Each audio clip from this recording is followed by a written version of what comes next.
Gaza में ₹5 वाला biscuit 2,342 रुपए में बिक रहा है। ये खबर आप सबने देखी होगी अखबारों में, टीवी में या और दूसरी जगह पर।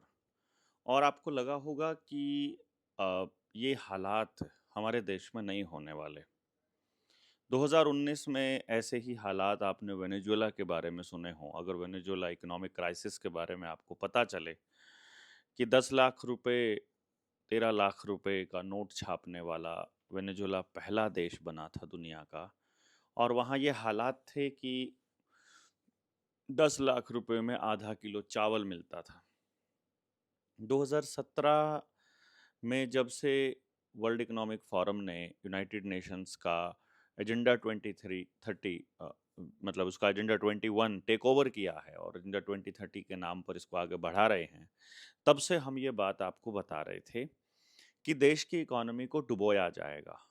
चाहे नोटबंदी हो, चाहे फिर जीएसटी का इम्प्लीमेंटेशन हो, चाहे उसके बाद तमाम तरह के कानून हो, जिनका एकमात्र उद्देश्य जानबूझकर इकोनॉमी को ख़त्म करना है। लोगों की जेब से पैसा निकालकर कंपनी या बैंकों में जमा करना है। पहले डीजल की गाड़ियां बंद कर देंगे, फिर पेट्रोल की गाड़ियां बंद कर देंगे, फिर इलेक्ट्रिक व्हीकल्स के नाम पर फिर दूसरे लोन दिए जाएंगे, फिर लॉकडाउन लगाकर धंधा चौपट किया जाएगा, फिर बीमारी के नाम पर इकोनॉमी को ठप किया जाएगा, फिर आपको पूरी तरह से मतलब चाहे ढाबे वालों का नाम लीजिए, सड़क के ऊपर सबके साथ यही हो रहा है। और उससे ऊपर जो सत्यानाश करने की जो प्लानिंग चल रही है वो क्या है, आप समझिए। मैं आपको अडानी पावर लिमिटेड ने जब एक कंपनी को टेक ओवर किया, नाम था Lanco Amarkantak power limited, Amarkantak power limited LAPL, जिसको 4,101 करोड़ रुपए में टेक ओवर के लिए मंजूरी मिली एनसीएलटी से, जिसका लोन था 15,633 करोड़। यानी अगर इसको मैं कहूँ कि 26.2% में ये लोन सेटल हो गया। कहने का मतलब है यदि आपने 100 रुपए लिए हैं बैंक से लोन के रूप में, तो आपको सिर्फ 26 रुपए आपको देने हैं और आपका लोन सेटल मान लिया जाएगा। ये एनसीएलटी का ही आदेश है, मैं आपको बता रहा हूँ। ये डीआरटी की तरह ही कंपनियों के मामलों को निपटाने के लिए एक नया ट्रिब्यूनल है। नया तो नहीं, मतलब पुराना ही है। जैसे डीआरटी है, डेब्ट रिकवरी ट्रिब्यूनल, वैसा ही एनजीटी की तरह ही ये एनसीएलटी है।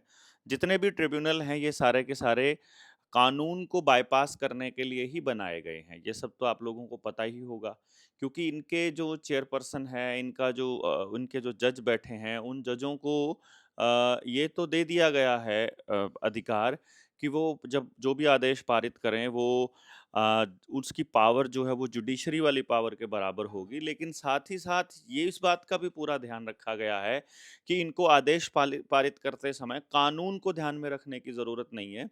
जैसे एनसीएलटी में कंपनी के लॉज को ध्यान, कंपनी के नियमों को ध्यान में रख ले, डीआरटी के लिए बैंकों के नियमों को या आरबीआई के नियमों को ध्यान में रख के आदेश पारित कर दे। जरूरी नहीं है कि उनको कानून के हिसाब से जवाब देना हो या कानून के हिसाब से उनको बोलना हो। जैसे एनजीटी का है,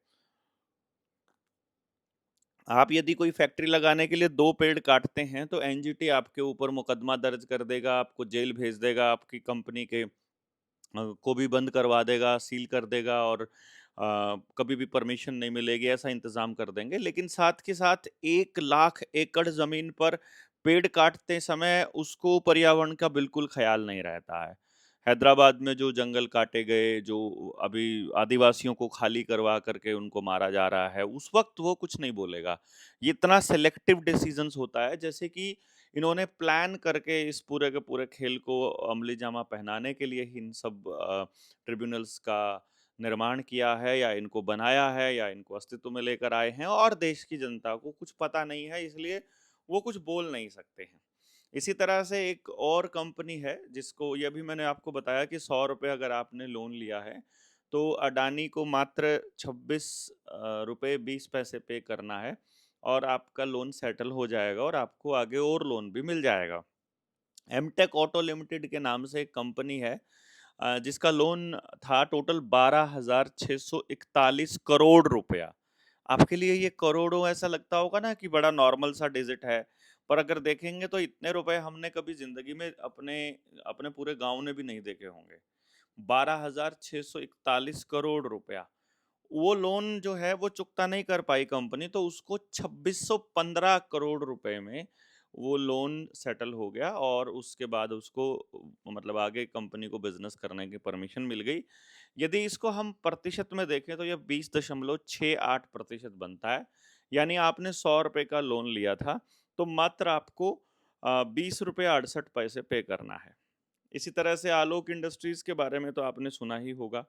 उसका भी 29,524 करोड़ रुपए का लोन था, जो कि मात्र 5,000 करोड़ रुपए में ही चुकता हो गया, जो 16.9% के करीब बनता है। यानी आपने 100 रुपए का लोन लिया, तो आपको मात्र 16 रुपए 90 पैसे यानी 17 रुपए पे करने हैं और आपका लोन चुकता हो जाएगा। इसी तरह से आधुनिक मेटालिक प्राइवेट लिमिटेड की बात करें, तो 5,371 करोड़ रुपए का लोन था, जिसको 410 करोड़ रुपए में सेटल कर दिया गया। इसको आप प्रतिशत में कैलकुलेट करोगे तो 7.6% बनता है। मतलब आपने 100 रुपए का लोन लिया, तो आपको मात्र 7 रुपया 60 पैसा पे करना है और आपका सारा लोन चुकता मान लिया जाएगा। अब इस चीज को आप कैसे देखते हो?